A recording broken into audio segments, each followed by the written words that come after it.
مسجد حرام سے مسجد اقصی تک حضور براق پہ گئے اور وہ اتنا سریع رفتار تھا کہ جہاں اس کی نظر جاتی تھی وہاں اس کا قدم پڑتا تھا. تو اس نے تو پہلا قدم اٹھایا ہوگا تو مسجد اقصی میں جا پڑا ہوگا.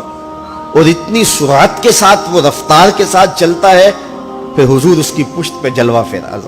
یہ 1000 کلومیٹر فی گھنٹے کی رفتار سے جہاز چلے تو کسی میں ہے ہمت کہ اس کی ننگی پشت پہ بیٹھ جائے؟ ہوا کی مزاحمت ہی گوارا نہ ہو، پڑخ چڑھ جائے، آگ لگ جائے. اور جو کروڑوں میل فی سیکنڈ کی رفتار سے جا رہا ہے اس کی ننگی پشت پہ بیٹھنے والے شاہ سوار کی عظمت کو سلام کرنے کو جی نہیں چاہ رہا. اچھا پھر اتنی سرعت کے ساتھ جائیں تو راستے میں کوئی دکھائی بھی دے تو سجھائی نہیں دیتا، اچھی طرح پہچان نہیں پاتا بندہ. یار تم گزرے تھے، کہا میں تیزی میں تھا. تو تیزی میں جو چیز نظر آئے تو اس کو پوری طرح پہچانا نہیں جاتا. لیکن اب اس رفتار سے جا رہے ہیں، لیکن معرفت کا عالم کیا ہے کہ میں حضرت موسیٰ کی قبر کے قریب سے گزرا، میں نے دیکھا وہ قبر میں کھڑے ہو کے نماز پڑھ رہے ہیں. اور حضور ابھی وہاں پہنچتے ہیں مسجد اقصی میں تو حضرت موسیٰ علیہ السلام پہلے وہاں موجود تھے. یا تو یہ ماننا پڑے گا کہ یہاں بھی موجود تھے وہاں بھی موجود تھے، اور یا پھر یہ ماننا پڑے گا کہ وہ پہلے چلے گئے. اور اگر پہلے چلے گئے تو پھر کیا وہ میرے حضور سے پہلے چلے گئے؟ تو جواب آیا کہ نہیں، حضور علیہ السلام تو اپنی رفتار سے جا ہی نہیں رہے تھے. حضور تو جا رہے تھے براق کی رفتار سے، اور حضرت موسیٰ گئے ہیں نبوت کی رفتار سے. براق بہت سریع ہوگا لیکن نبوت سے سریع نہیں ہو سکتا، اس لیے حضرت موسیٰ پہلے پہنچ گئے. یہ ایک مرحلہ مکمل ہوا.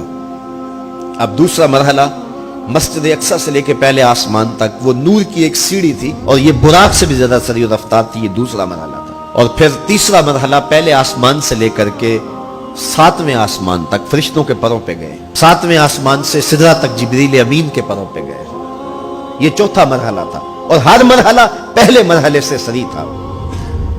اور پھر سدرہ پہ جا کے جبریل نے بھی کہا کہ آگے میں نہیں جا سکتا. لو دنوت خطوۃ لاحترقت، اگر میں آگے بڑھوں تو جل کے راکھ ہوتا ہوں. تو حضور علیہ السلام کے لیے ایک سبز نوری تخت لایا گیا جسے رف رف کہتے تھے.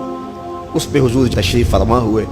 پھر وہ کس صورت سے گیا؟ ان 4 مراحل سے زیادہ سریع رفتار تھا. رف رف کی منتہائی پرواز جب ہوئی تو میں اللہ حضرت کی روح سے فیض لے کے کہتا ہوں کہ رف رف کے بھی بس بس ہو گئے. اب یہ 5 مراحل اپنی انتہا کو پہنچے. اب یہ حضور کی ذاتی رفتار نہیں تھی، ذاتی رفتار اب شروع ہونے لگی. اللہ اکبر. پھر آواز آئی ادن منی یا احمد، پیارے رک کیوں گئے ہو، آگے آؤ. اللہ اکبر. اور حضور پھر اعلیٰ حضرت فرماتے ہیں کہ ڈرتے جھجکتے آگے بڑھے. کیوں؟ جلال و حیبت کا سامنا تھا، جمال و رحمت ابھارتے تھے. عبد تھے نا، معبود کے حضور حاضر ہو رہے تھے تو جلال و حیبت کا سامنا تھا، جمال و رحمت ابھارتے تھے. آواز آئی محبوب آگے بڑھیے. حضور نے ایک قدم اٹھایا.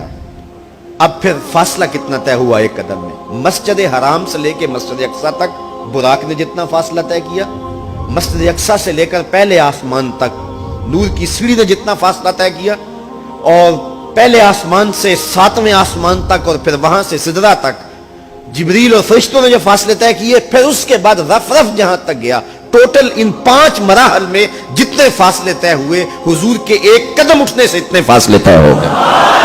اب یہ رفتار تھی میرے حضور کی.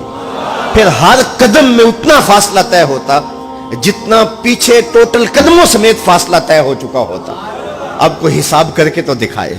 اللہ اکبر. اور پھر آواز آتی گئی بڑھ اے محمد، قریب ہو احمد، قریب آ سرور ممجد. نثار جاؤں وہ کیا ندا تھی، وہ کیا سما تھا، وہ کیا مزے تھے. 70,000 مرتبہ آواز آئی اور حضور کے قدم اٹھتے گئے. پھر کہاں تک پہنچے؟ کوئی حد ہے ان کے عروج کی، بالا غل اولابے. اور اس کو میرے رب نے سفر نہیں کہا یہ ابھی میرے نبی کی سیر ہے. کیا سمجھو گے میرے رسول کو؟ اس کی سیر اتنی سریع ہے کہ تمہاری عقلیں تھک گئی ہیں، اور اگر وہ سفر کرنے پہ آئے تو پھر عالم کیا ہوگا.